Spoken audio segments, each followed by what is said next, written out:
Now to the race for the White House and Robert F. Kennedy Jr.'s campaign to win the Democratic nomination. He spoke in New Hampshire last night, where he presented himself as the candidate for peace.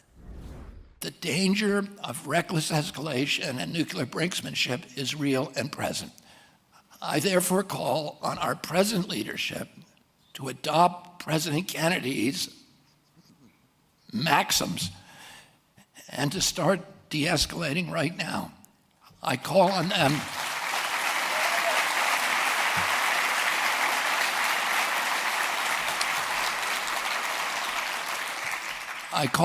to fulfill John F. Kennedy's declaration.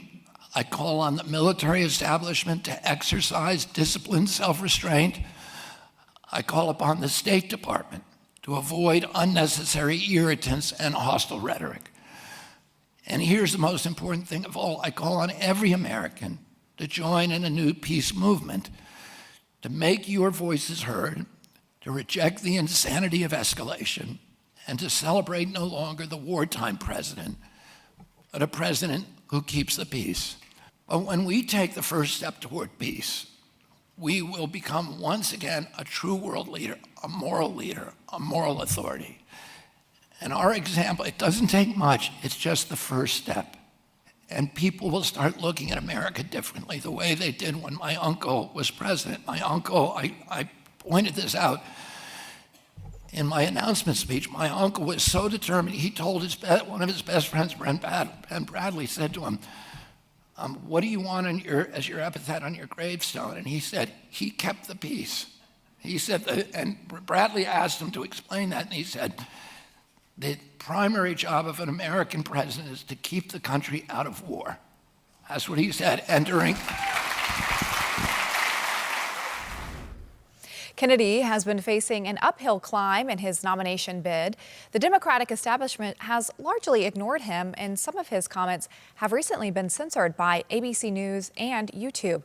Well, that's not the way we do things here at Centerpoint. We're open to all honest voices. And in that spirit, we ask our new contributor, former Republican Massachusetts Senator Scott Brown, to visit St. Anselm College in New Hampshire and hear Kennedy's sales pitch to voters.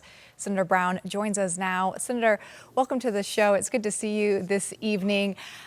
You got a chance to catch up with a few of these attendees who were there hearing RFK Jr. I want to play that clip for our audience and get your response from it. Because RFK Jr. is the only person I've ever heard at this level that says truth is the purpose of his campaign. Yeah, I think that it's super important that that we have people who in politics who are willing to challenge the mainstream media, willing to challenge the mainstream conscious of thought, and kind of really protect the American public. I'm here because of his message on peace, ending this war, specifically the Ukraine situation, which could, in my view, escalate catastrophically towards a nuclear war. I think we really need some cooler heads to prevail at this point. We are headed towards a horrible escalation of this endless war policy that has started since 9/11. Some interesting perspective, Senator. So who were these people at the end of the day? Were they Democrats? Were they independents, Republicans?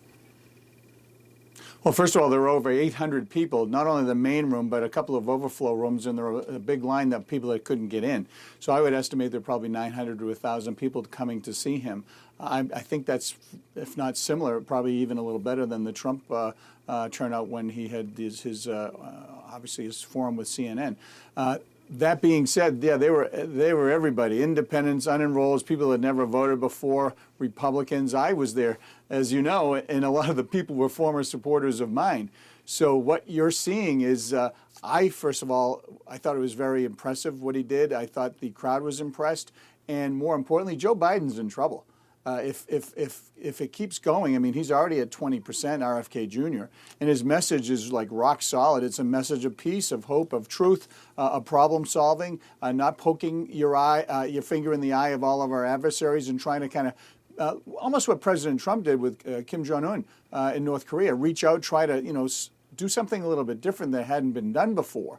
But I'll tell you what, in terms of debating, there's no way that Joe Biden's going to be able to debate. And the people that were there last night are looking for a Democratic nominee who's in shape, who's can talk ad nauseum about anything that he wants, and he's not fumbling and bumbling and falling downstairs. I mean, it's pretty clear the difference between the two candidates.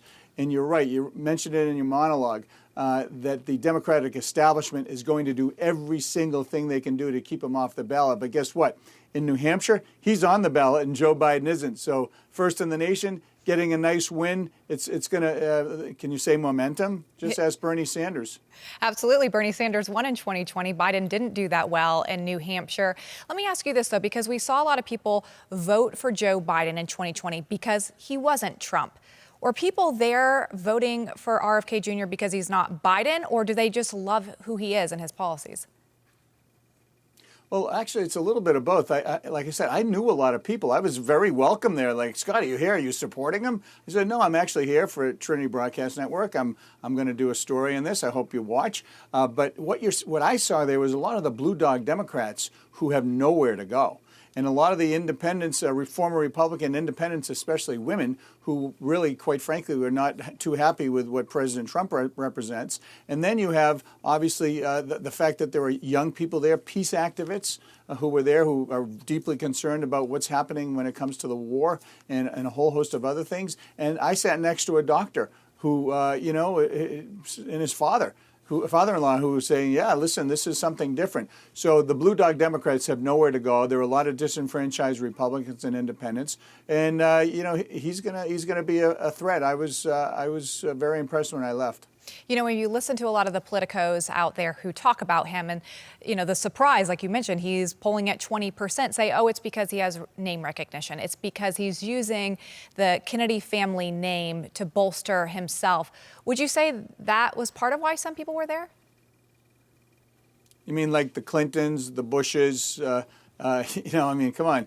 They have a family, they're going to use it. I mean, JFK, you kidding me? I mean, I like JFK. I mean, gosh, he's from Massachusetts. Then you have RFK, and don't forget when Ted Kennedy passed, I took over when the seat that he was holding. Yeah, the Kennedy name in New England and around the country is a big deal, and I think that's why a lot of the unions have come out for Biden right now. Because don't forget, with JFK and RFK, the unions were the ones that put him over the top. I think what's going to happen with a lot of these unions, we're with Joe Biden. But in reality, they're all voting for Kennedy. There's nothing that Biden does that represents the traditional iron worker, carpenter, the people that are out there, working their tails off every single day. The policies of the Democratic Party are so far left, whether it's on life. And the one thing that I noticed that was really, really fascinating to me is he unabashedly talked about faith in God and country. And I don't hear that really from a lot of people sincerely. I mean, they'll do it, thank God, all that stuff. But it's real. He's mentioned it in his promo clips. He mentioned it last night, and he's very faithful. And I think that's going to play really well with a lot of people as well. Absolutely, and it's good to hear. Finally, here, what was the vibe like on the ground there? Were people inquisitory, or were they raw? What was the feeling like in the room? Yeah, listen, it felt magical.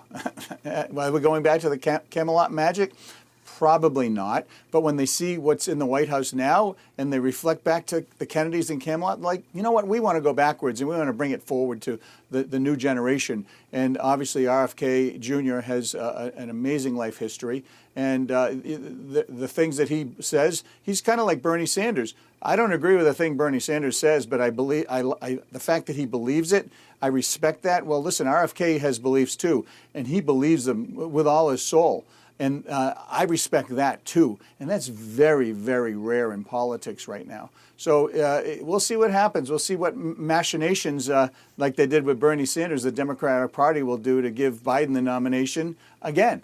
So we'll see. I like this authenticity that you talk of. And thanks for bringing us all this insight from being on the ground there. Good to see you, Senator.